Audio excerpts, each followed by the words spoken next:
在古神中，没有修真界有关修为的划分。Sebelum menyimak alur cerita Renegade Immortal, sobat bisa menonton filmnya terlebih dahulu, agar mudah memahami alur ceritanya. Tanpa berlama-lama, lanjut ke alur ceritanya. Seorang lelaki tua sedang duduk di samping lubang besar tempat klan abadi yang terlantar pernah disegel di planet Suzaku.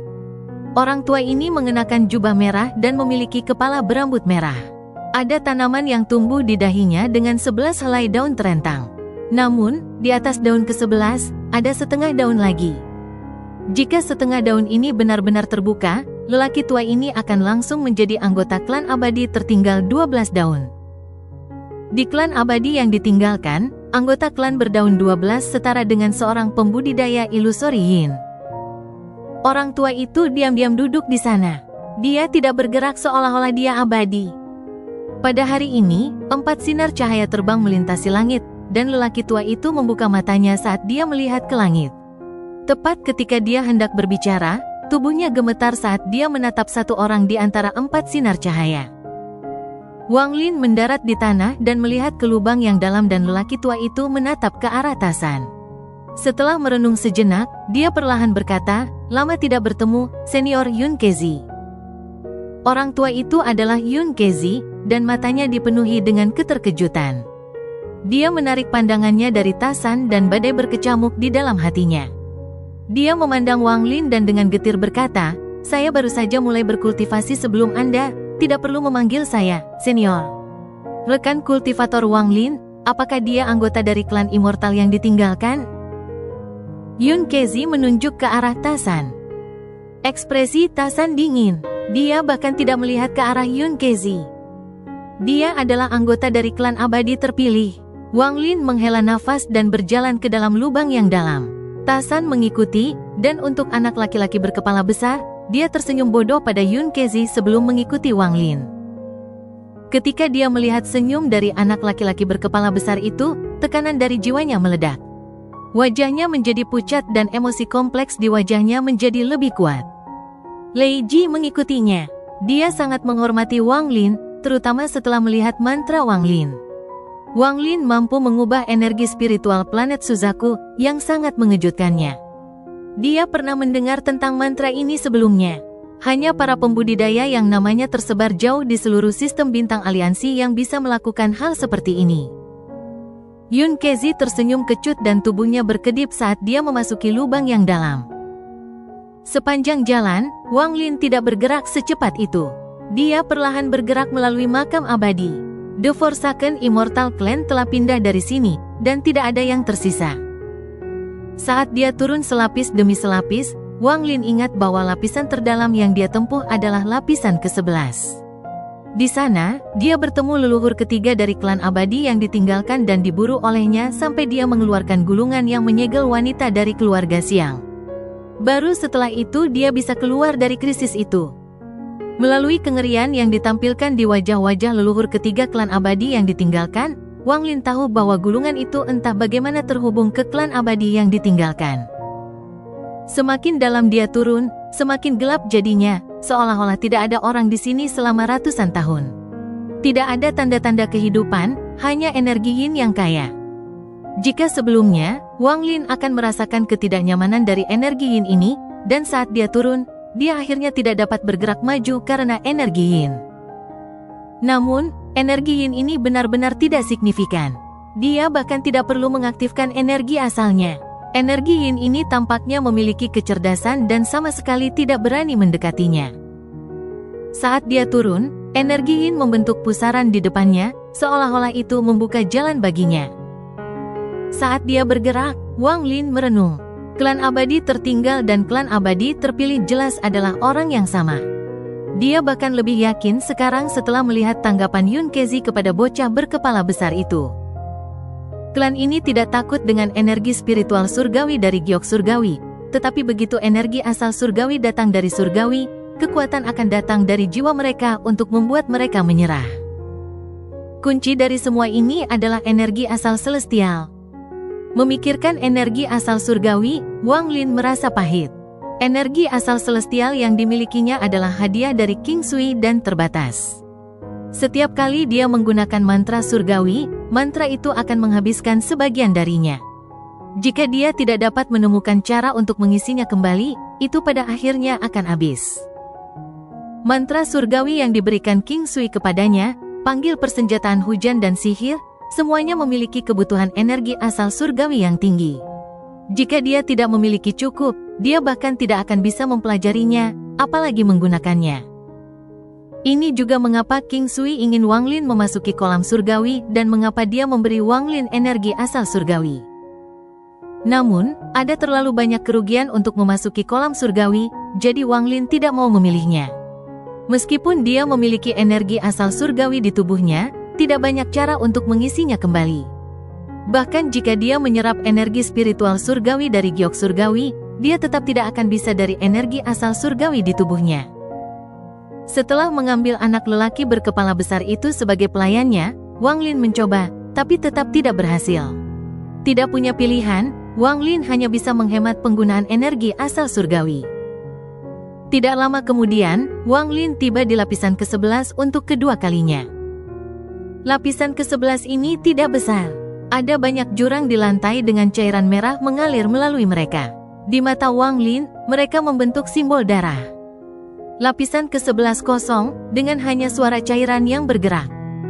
Yun Kezi perlahan berkata, ini salah satu dari tanda leluhur klan abadi yang ditinggalkan. Tempat ini memiliki total 19 lapisan.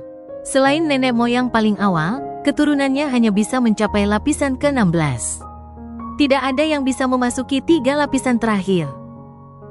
Wang Lin mengangguk, lalu akal I menyebar dan menemukan pintu masuk ke lapisan ke-12. Dalam sekejap, dia menyerbu ke arah pintu masuk itu. Lapisan ke-12, ke-13, ke-14, ke-15, ke-16. Dengan kultivasi Wang Lin, dia tidak menghadapi halangan dan langsung tiba di lapisan ke-16. Ada juga tato berwarna merah darah di lantai lapisan ke-16, tapi itu jauh lebih rumit. Hanya melihat mereka akan membuat orang bingung. Mata Wang Lin menyipit saat dia melihat ke-13 peti mati yang ditempatkan di sini. Masing-masing memiliki tato yang berkedip di atasnya. Ada genangan air hitam di tengahnya. Itu mengeluarkan gelombang energi yin yang memenuhi lapisan itu. Cairan merah keluar dari tato dan mengalir ke kolam, membentuk siklus. Yang aneh adalah cairan merah menjadi hitam begitu masuk ke dalam kolam, tapi begitu cairan hitam itu keluar dari kolam, warnanya menjadi merah lagi. Tempat ini agak menarik. Wang Lin pindah ke samping kolam air dan dengan hati-hati melihatnya. Yun Kezi diam-diam merenung sejenak dan kemudian berkata, hanya leluhur yang telah mencapai tingkat 12 daun yang bisa masuk saat itu. Peti mati ini semuanya harus menjadi leluhur dari klan abadi saya yang tertinggal. Rumor mengatakan bahwa lapisan ke-18 berasal dari klan abadi saya yang terbengkalai. Adapun lantai 19, dikabarkan menyimpan sisa jiwa leluhur pertama klan abadi saya yang terabaikan.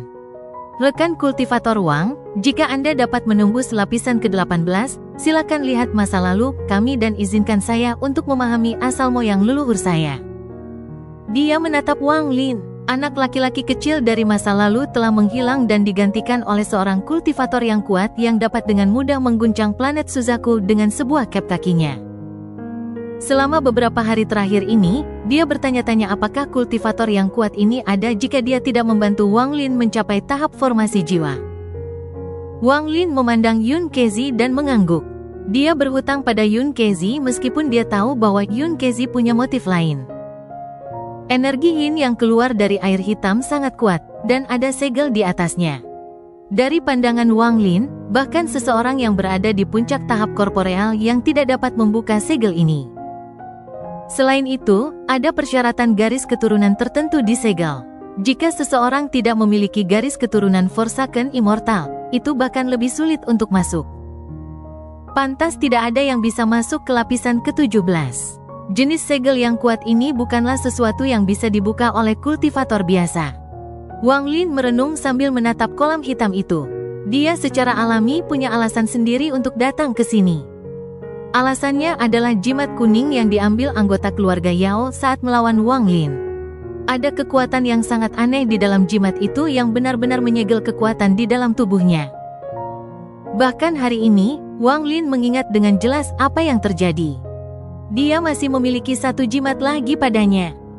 Setelah merenung sebentar, Wang Lin dengan tenang berkata, "Kepala besar, gunakan semua kekuatanmu dan tunjukkan mantra surgawi terkuatmu di kolam."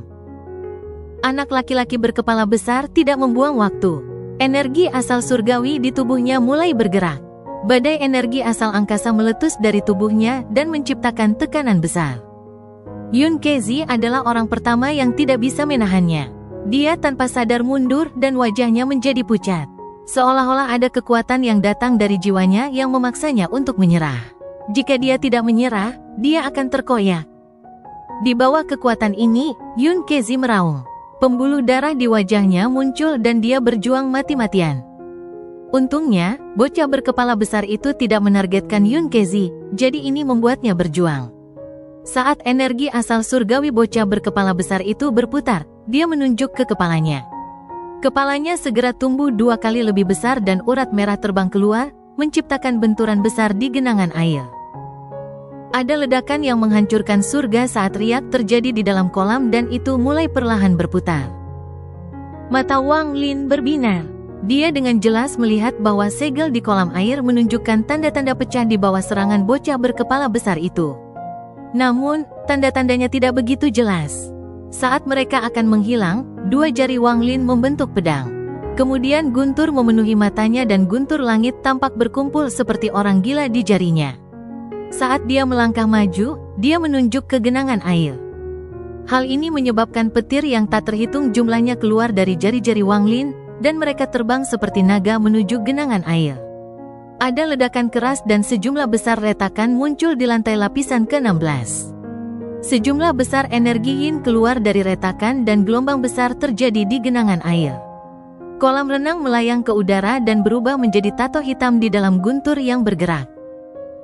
Tato ini terlalu rumit dan sangat padat sehingga tidak mungkin untuk melihat dengan jelas seperti apa bentuknya. Namun, Wang Lin tidak peduli seperti apa bentuknya. Dia tidak menginginkan persetujuan segel, dia ingin membukanya dengan paksa. Suara letupan datang dari tato saat guntur bergerak di sekitarnya. Setiap kali 2 petir bertabrakan, tato itu akan bergetar. Saat bergetar, itu mulai pecah dan lapisan segel runtuh.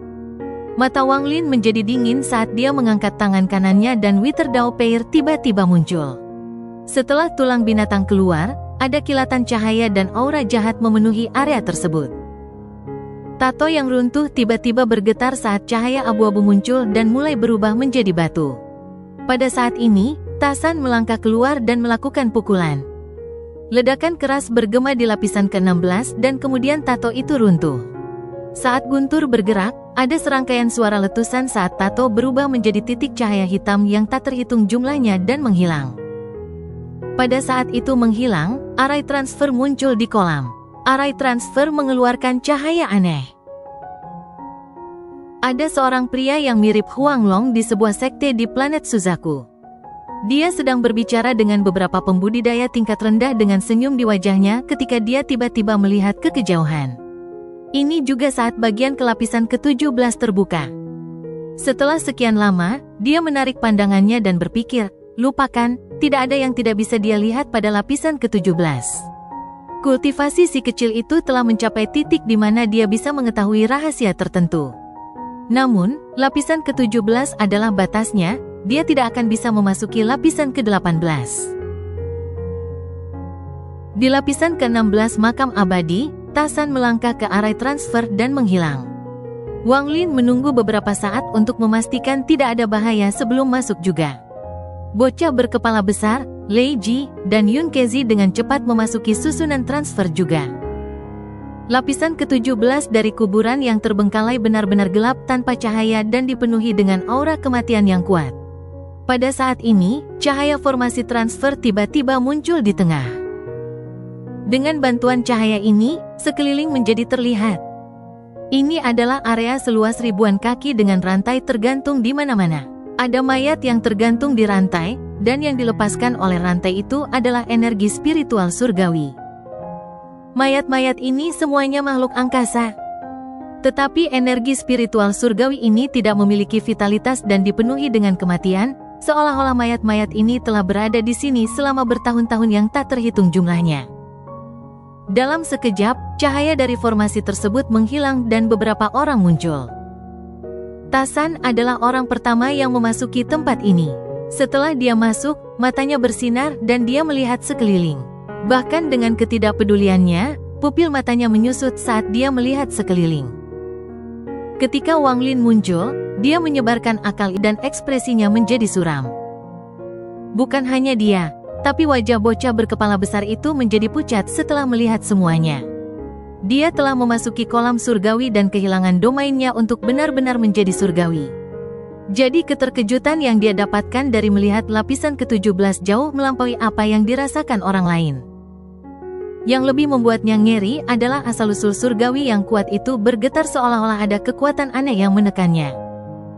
Di bawah penindasan ini, bocah berkepala besar itu sepertinya bisa mendengar tangisan sedih. Wajahnya menjadi pucat dan tubuhnya gemetar saat dia batuk seteguk darah. Untungnya, Wang Lin memperhatikan apa yang terjadi pada bocah berkepala besar itu dan meletakkan tangan kanannya di punggung bocah berkepala besar itu. Wang Lin menyuntikkan sejumlah besar energi asal, yang memungkinkan bocah berkepala besar itu menjadi sadar. Dia melihat sekeliling dengan sangat kagum. Yun Kezi benar-benar berbeda dari bocah berkepala besar. Dia jelas merasakan aura leluhurnya di sini.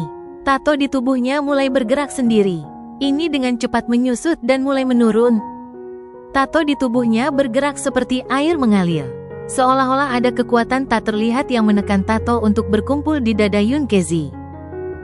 Yang mengejutkan Yun Kezi adalah rasa hormat aslinya terhadap bocah berkepala besar itu sekarang telah berubah. Seolah-olah ada kekuatan yang menekan rasa hormat itu. Wang Lin juga terpengaruh. Setelah masuk, Wang Lin segera menyadari bahwa energi asal surgawi yang diberikan kepadanya oleh King Sui ditekan. Seolah-olah telah terendam air dan mulai bergerak jauh lebih lambat. Lingkungan sekitar benar-benar sunyi dan gelap. Namun, untuk Wang Lin dan teman-temannya, mereka bisa melihat semuanya dengan jelas. Lapisan ke-17 ini tidak terlalu besar, dan ada rantai yang tak terhitung jumlahnya tergantung di sekeliling dinding, mengunci mayat di tempatnya. Mayat ini semuanya seperti mumi, dan panggul mereka tertusuk rantai. Beberapa dari mereka bahkan memiliki rantai di tulang belikat mereka. Mayat-mayat ini dikemas dengan padat, setidaknya ada 100. Ada jejak pencambukan pada semua mayat ini. Sepertinya mereka semua telah mengalami penyiksaan yang tak terbayangkan sebelum mereka meninggal dengan mengenaskan. Ada tato yang berkedip di tubuh mereka. Setiap kali tato berkedip, energi spiritual surgawi yang berasal dari tubuh mereka akan menjadi lebih kuat.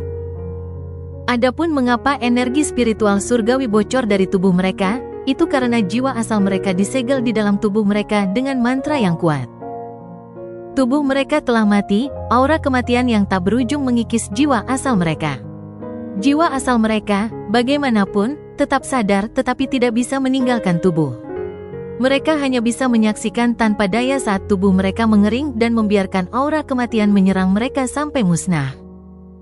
Jenis penyiksaan ini melepaskan kebencian yang kuat terhadap makhluk surgawi. Kebencian ini mutlak dan sangat mengejutkan Wang Lin. Ini, Yun Kezi menatap dengan tercengang pada segala sesuatu di hadapannya dan tidak bisa mengucapkan sepatah kata pun untuk waktu yang lama. Ini adalah benda angkasa. Ketika mereka masih hidup, tingkat kultivasi mereka sedikit lebih tinggi dari saya. Anak laki-laki berkepala besar merasa paling terhubung dengan tempat ini, dan dia merasa terganggu di sini. Tepat pada saat ini, terdengar suara rantai yang bertabrakan. Salah satu mumi mulai bergerak dan sebuah tato muncul. Tato itu menembus ke dalam mumi dan menyatu dengannya. Saat ini, mumi tiba-tiba membuka matanya. Tidak ada cahaya di matanya dan rongga matanya benar-benar kosong. Namun, kebencian yang tak terbayangkan dan niat membunuh meledak dari mata itu. Celestial, mati. Sebuah raungan bergema dan rantai di mayat itu tiba-tiba berubah menjadi transparan. Hampir dalam sekejap, itu menghilang. Tanpa rantai, mumi itu langsung bergegas keluar. Energi spiritual surgawi yang aneh membentuk badai saat menyerbu ke arah bocah berkepala besar. Wajah anak laki-laki berkepala besar itu menjadi pucat dan tanpa sadar dia mundur beberapa langkah. Matanya menunjukkan tatapan ganas saat tangannya membentuk segel dan energi asal celestialnya diaktifkan. Dia akan menggunakan mantra surgawi. Namun, pada saat ini, sesuatu yang aneh tiba-tiba terjadi. Saat energi asal surgawi bocah berkepala besar itu diaktifkan, itu mulai menyebar dan menghilang. Tingkat disipasi jauh lebih cepat dari yang diharapkan bocah berkepala besar itu. Bahkan sebelum dia menggunakan mantra surgawi, sejumlah besar energi asal celestialnya hilang. Ini membuatnya hampir kehilangan akalnya. Melihat mumi itu mendekat, mata Wang Lin menjadi dingin dan dia melangkah maju. Jari-jarinya menekan kekosongan dan energi asal di tubuhnya melonjak. Ada ledakan dan mumi itu terlempar ke belakang sejauh puluhan kaki. Tasan menyerang seperti kilat dan tangan kanannya membentuk yang pertama. Sebuah tato muncul di tinjunya, dan ketika mumi itu melihat tato itu, ia segera menjadi hormat dan mundur seolah-olah tidak berani bertukar pukulan dengan Tasan. Yun Kezi menatap pemandangan di hadapannya. Saat ini, seolah-olah petir menyambarnya. Dia mengingat rumor dari masa lalu. Ini adalah ruang penyiksaan klan abadi yang terbengkalai. Rumor mengatakan bahwa ketika leluhur tertua klan abadi tertinggal datang ke planet Suzaku, dia membuka lapisan di luar dua lapisan terakhir dan menamakannya ruang penyiksaan. Jika orang-orang bukan dari klan abadi terkutuk saya masuk, mereka akan segera dibunuh. Aku tidak menyangka ini nyata. Saat suara Yun Kezi bergema, rantai mulai bergema sekali lagi. Pada saat ini, semua mayat yang dipegang rantai tiba-tiba membuka mata mereka. Tatapan tajam datang dari wajah mereka, dan saat mereka mengaum, rantai yang menahan mereka menghilang, memungkinkan mereka kebebasan. Masing-masing dari mereka seperti binatang buas, dan mereka langsung menyerang Wang Lin, bocah berkepala besar, dan Lei Ji. Mata Wang Lin menjadi dingin. Saat dia mendengus dingin, tangannya membentuk segel dan dia berteriak, "Panggil angin." Setelah dia berbicara, angin hitam muncul di sekitar tangan kanannya dan tiba-tiba memenuhi lapisan ke-17. Hembusan angin hitam yang dahsyat menyapu ke depan seperti orang gila. Saat angin hitam meraung, dua naga hitam terbentuk dan meraung. Mereka meledakkan angin dingin tak berujung yang menyebar dengan Wang Lin sebagai pusatnya. Mayat-mayat itu segera berhenti dan mundur. Meskipun mereka kuat sebelum mati, mereka dikendalikan oleh kekuatan misterius setelah kematian dan karenanya jauh lebih lemah dari sebelumnya. Namun, ada banyak mayat, jadi tidak bisa dianggap remeh. Saat angin hitam menderu, tato mulai muncul di mayat. Segel tiba-tiba terbentuk, dan meskipun segel itu tidak terlihat, segel itu segera ditekan. Ini bukan pertama kalinya Wang Lin melihat segel semacam ini. Hal itu membuatnya mendapat banyak masalah selama perang dengan keluarga Yao. Dia segera menyadari ini, dan ekspresinya berubah. Wang Lin dengan cepat mengambil langkah maju saat riak muncul di bawah kakinya dan dia menghilang tanpa jejak. Angin hitam menderu saat kedua naga hitam itu menyapu dari kedua sisi dan menangkap mayat yang tak terhitung jumlahnya. Seolah-olah mayat-mayat ini sedang diikat. Ada beberapa mayat yang langsung roboh. Sosok Wang Lin muncul di samping salah satu mayat. Matanya kejam saat jarinya yang dipenuhi dengan petir menekan. Ketika jarinya menunjuk ke bawah, petir yang tak terhitung jumlahnya muncul dari kekosongan dan berkumpul di jarinya. Jari Wang Lin mendarat di tengkorak mayat. Tubuh mayat itu bergetar hebat dan matanya yang kosong menunjukkan kejernihan. Ada sedikit kelegaan saat tubuhnya runtuh dan menghilang. Dan segera setelah dia menghilang, energi asal surgawi meninggalkan tubuhnya dan memasuki tubuh Wang Lin. Mata Wang Lin menyipit, dan setelah mengamati, dia menemukan bahwa itu tidak membahayakan dirinya. Sebaliknya, itu menyatu dengan energi asal surgawi yang diberikan oleh Dewa Surgawi King Sui padanya. Penemuan ini membuat Wang Lin sangat gembira. Wang Lin tidak dapat menemukan metode untuk meningkatkan energi asal langit di tubuhnya. Setiap kali dia menggunakan energi asal surgawi, energi itu akan dikonsumsi. Setelah cukup waktu berlalu, itu semua akan habis dan inti celestial akan runtuh. Selain itu, kegunaan terpenting adalah untuk mempelajari Summon the Rain dan Magic Arsenal. Summon the Rain tidak seburuk itu, tapi Magic Arsenal tidak mungkin digunakan atau dipelajari tanpa energi asal surgawi. Inilah mengapa Wang Lin tidak mempelajari dua mantra surgawi ini. Saat ini, matanya bersinar dan tubuhnya berkedip. Angin hitam mengelilingi daerah itu dan dia berteriak, "Tasan, Senior Yun Kezi, jaga pusatnya. Saya akan menangani ini di sini." Wang Lin mengambil langkah dan bergabung ke dalam kehampaan. Ketika dia muncul, dia berada di samping mumi lain. Jari-jarinya di tangan kanan membentuk pedang dan matanya menampakkan maksud petir. Mumi itu berbalik dan memuntahkan aura kematian, dan ada tato terbang ke arah Wang Lin. Wang Lin sedikit mengernyit saat dia mundur dan bergabung dengan dunia untuk menghindari serangan itu. Dia muncul di samping mumi lain dan jari-jarinya turun. Saat mumi itu berbalik, serangan Wang Lin mendarat di atasnya. Mumi itu meledak dan sejumlah besar energi asal surgawi muncul dan memasuki tubuh Wang Lin. Setelah dia membunuh salah satu dari mereka, sejumlah besar mumi menyerang Wang Lin. Mata Wang Lin menunjukkan cahaya aneh saat dia menatap mumi. Dia bisa merasakan energi asal surgawi yang kuat dari mereka. Meskipun orang-orang ini kuat ketika mereka masih hidup, tindakan mereka lamban setelah kematian. Akibatnya, tidak sulit bagi Wang Lin untuk membunuh mereka dengan budidaya Nirvana Skrier tahap awal. Namun, pada saat ini, Wang Lin sedang mempertimbangkan bagaimana mendapatkan manfaat paling banyak. Membunuh mereka untuk energi asal celestial mereka hanyalah salah satu dari tujuannya. Dia memiliki ide yang lebih berani dalam pikirannya. Jantungnya berdegup kencang saat dia mundur untuk menghindari serangan mumi, dan dia dengan cepat melewati ide yang hampir gila yang dia miliki. Sesaat kemudian, Wang Lin menunjukkan ekspresi tegas dan matanya menunjukkan cahaya aneh. Dia telah memperoleh warisan Summon the Rain and Magic Arsenal dari King Sui. Jauh di lubuk hatinya, dia lebih memilih Magic Arsenal daripada Summon the Rain. Meskipun dia tidak memiliki pemahaman yang mendalam tentang Magic Arsenal dari proses pewarisan, dia memiliki beberapa pencerahan. Tujuan Magic Arsenal adalah untuk memenjarakan fragmen jiwa dari setiap orang yang Anda bunuh untuk mencegah mereka memasuki siklus reinkarnasi dan menggunakannya untuk diri Anda sendiri. Itulah inti dari Magic Arsenal.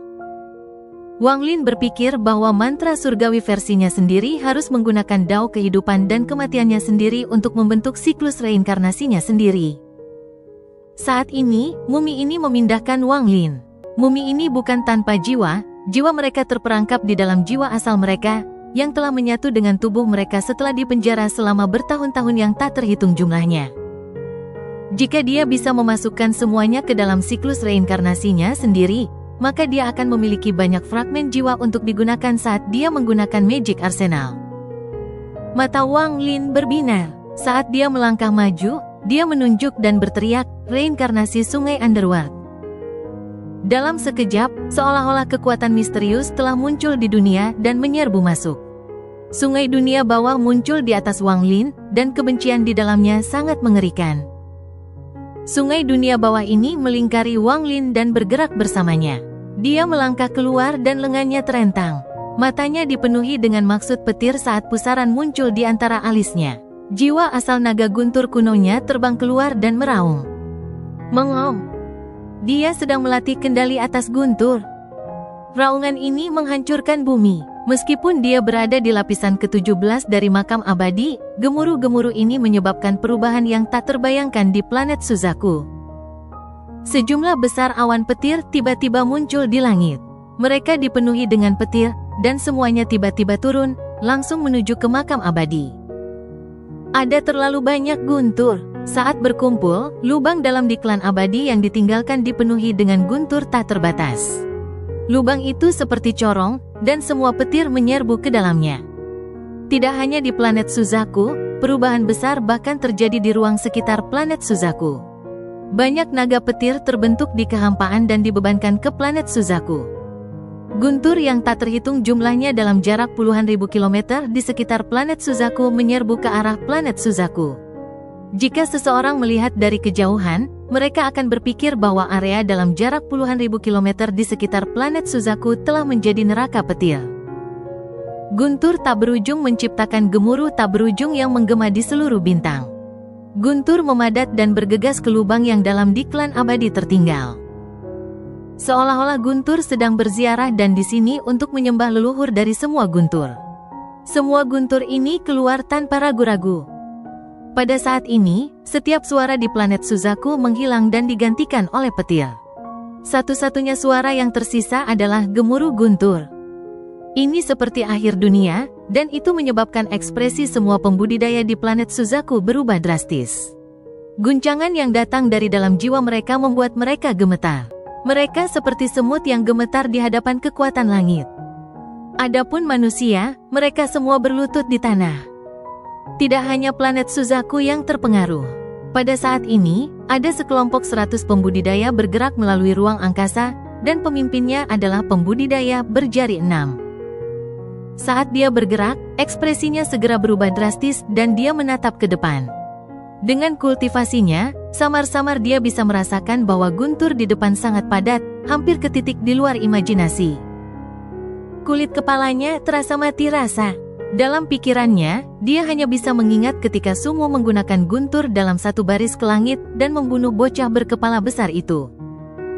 Mungkinkah Sumo ada di depan? Lupakan, mari kita ubah arah. Lebih baik tidak bertemu orang itu. Kultivator berjari 6 tersenyum kecut saat dia mengubah arah dan mengambil jalan memutar. Kekuatan guntur ini sangat kuat, dan itu masuk ke lubang yang dalam. Gemuruh menggelegar bergema dari lapisan pertama hingga tiba di lapisan ke-17 tempat Wang Lin berada. Hampir dalam sekejap, seluruh lapisan ke-17 dipenuhi dengan guntur. Itu telah mencapai tingkat yang tak terbayangkan saat guntur meraung. Gemuruh petir terus bergema di lapisan ke-17. Hampir setiap mumi dikelilingi oleh petir yang tak terhitung jumlahnya. Saat guntur mendarat, dampaknya menyebabkan seluruh tempat bergetar. Dengan keras, salah satu mumi runtuh dan energi asal celestialnya terbang ke arah Wang Lin. Kemudian sungai dunia bawah menyapu dan mengekstraksi jiwa. Rasanya seperti jiwa yang kembali ke akhirat. Adegan ini terjadi berulang kali di sekitar. Pada akhirnya, ketika guntur telah mencapai kepadatan yang tak terbayangkan, semuanya tiba-tiba runtuh dan meledak. Ledakan ini menciptakan badai yang sangat kuat. Saat menyapu area tersebut, semua mumi runtuh dan sejumlah besar energi asal surgawi mengalir ke tubuh Wang Lin. Inti asal surgawi di dalam tubuhnya tumbuh seperti orang gila. Dalam sekejap, itu tumbuh beberapa kali lipat dan sekarang seukuran kepalan tangan bayi. Selain itu, saat sungai dunia bawah memenuhi area tersebut, jiwa-jiwa ditarik keluar ke sungai dunia bawah. Kebencian di sungai menjadi lebih kuat. Ada ratusan jiwa surgawi yang berjuang atau menunjukkan kelegaan di sungai dunia bawah. Pemandangan ini sangat aneh sehingga jika manusia melihatnya, mereka akan ketakutan. Ketika semua guntur runtuh, di atas membentuk badai, semua kekuatan terkondensasi menjadi satu tempat. Ini menyebabkan dampak tak terbayangkan yang mengguncang seluruh lapisan ke-17. Ada ledakan yang menghancurkan surga dan lapisan ke-17 runtuh. Sinar cahaya datang dari bawah dan keruntuhan memaksa membuka jalan ke lapisan ke-18. Pikiran Yun Kezi benar-benar kosong saat menyaksikan ini. Dia sudah sangat menghormati Wang Lin, tetapi sekarang dia menyadari bahwa dia telah meremehkan Wang Lin. Mantra yang bisa membuka lapisan ke-18 telah mengguncang pikirannya dan membuatnya ketakutan. Tubuh bocah berkepala besar itu bergetar. Mantra yang membunuhnya dalam satu baris ke surga membuatnya gemetar dan ketakutannya terhadap Wang Lin semakin kuat. Tasan masih tidak menunjukkan ekspresi, tapi Lei Ji tersentak. Guntur di depannya telah mengguncangnya. Untuk menjadi tunggangan seseorang yang begitu kuat, dia tidak hanya merasa tidak mau, dia juga merasakan rasa hormat. Dunia kultivasi menghormati yang kuat. Saat lapisan ke-18 dibuka oleh kekuatan guntur di planet Suzaku, pembudidaya tua yang tampak seperti Huang Long terkejut. Dia mengambil langkah dan menghilang. Lapisan ke-18 tidak bisa dimasuki.